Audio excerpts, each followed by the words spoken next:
और देखिए आगे बढ़ते हैं। जम्मू कश्मीर में सभी मस्जिदों का सर्वे शुरू कर दिया गया है। मस्जिदों की फंडिंग की भी जांच हो रही है। मस्जिद प्रबंधन मौलवियों की जानकारी मांगी गई है। दिल्ली आतंकी हमले के बाद सर्वे का काम किया गया।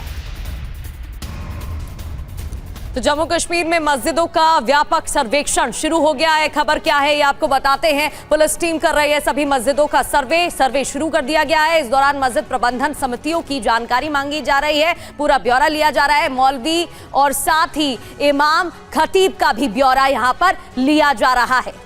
मस्जिद या फिर मदरसे की फंडिंग की जो जानकारी है उसको भी इकट्ठा किया जा रहा है कि आखिर क्या है स्रोत। इसके अलावा जांच में क्या क्या सामने आ रहा है। विदेश यात्रा की जो जानकारी है उसे जांच में शामिल किया गया है। आधार कार्ड को जांचा जा रहा है, बैंक खाते को जांचा जा रहा है, संपत्ति का जो स्वामित्व है वो किसके पास है, सोशल मीडिया हैंडल की जांच हो रही है और पासपोर्ट जो है उसको भी जांचा जा रहा है। इसके अलावा एटीएम कार्ड, राशन कार्ड भी देखे जा रहे हैं। डिटेल यहां पर एकत्रित की जा रही है। ड्राइविंग लाइसेंस हो या फिर सिम कार्ड हो, एक एक यहां पर पहलू पर जांच हो रही है। इसके अलावा मोबाइल फोन से लेकर IMEI नंबर भी चेक किया जा रहा है। मकसद आप समझिए फटाफट, मस्जिद मदरसे का जो डेटाबेस है वो पूरी तरह से तैयार करना और इसके साथ साथ मस्जिद से जुड़े लोगों को जो डेटाबेस है उसमें इनका शामिल किया जाना। अब सवाल है कि क्या मस्जिद से जुड़ा शख्स किसी राजनीतिक दल से जुड़ा है। जांच हो रही है। कभी अलगाववादी या आपराधिक गतिविधि में लिप्त रहा है, इसलिए जांच हो रही है। अब सवाल आप देखिए, किसी पुलिस स्टेशन में कभी कोई क्या FIR दर्ज तो नहीं हुई थी, यह भी देखा जा रहा है। संबंधित मस्जिद या फिर मदरसा किस मुस्लिम पंथ से जुड़ा हुआ है, इसकी जानकारी को भी इकट्ठा किया जा रहा है इस पूरे सर्वे में। एक और बड़ी जानकारी, बड़ी खबर आपको बताएं, जम्मू कश्मीर में मस्जिदों की प्रोफाइलिंग पर विवाद भी छिड़ गया है। मुताहिदा मजलिसे उलेमा ने विरोध जताया है। संवैधानिक अधिकारों का हनन है, यह मुताहिदा मजलिस की तरफ से कहा गया। उमर सरकार से हस्तक्षेप की अपील की गई है।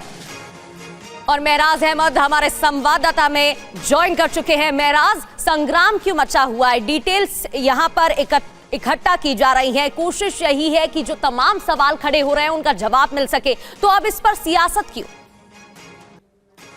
बिल्कुल प्रगति, बता दें आपको कि ये मामला दरअसल जब नौगाम वाली मस्जिद में जो कि इमाम मौलवी इरफान जो कि अभी NI की तहवील में है, वो उसके बाद से कहीं ना कहीं इस मामले ने जो है तूल पकड़ी हुई है। और उसके बाद से ही जो सुरक्षा एजेंसी थी वो कहीं ना कहीं मस्जिदों का प्रोफाइलिंग जो है उसकी बात कर रही थी और अब वही जमीनी स्तर पर देखा जा रहा है। हालांकि जो अगर हम राजनीतिक विवाद की बात करें तो बीजेपी इसका स्वागत कर रही है और कह रही है कि एक इमाम जो है उसके गलत काम करने से जो है सभी इमामों का नाम जो है वो बदनाम हो गया है। और इसका एक ही हल है कि अगर इसका प्रोफाइलिंग, अगर इस ऐसे इमाम और मस्जिदों की प्रोफाइलिंग की जाए, जो प्रबंधन है उसकी प्रोफाइलिंग की जाए, तो आगे आने वाले समय में जो है ट्रांसपेरेंसी रह सकती है। लेकिन वहीं पे जो कश्मीर के बाकी राजनीतिक दल है वो कहीं ना कहीं इसका विरोध कर रहे हैं और इसको फंडामेंटल राइट्स में जो है वो उसकी वायलेशन बता रहे हैं। हालांकि यहाँ तक कि सांसद ने ये भी कहा, जो कि बिल्कुल महराज, तो जहां बीजेपी की तरफ से जो ये काम हो रहा है, जिस तरह सर्वे और जानकारी डेटाबेस को इकट्ठा किया जा रहा है,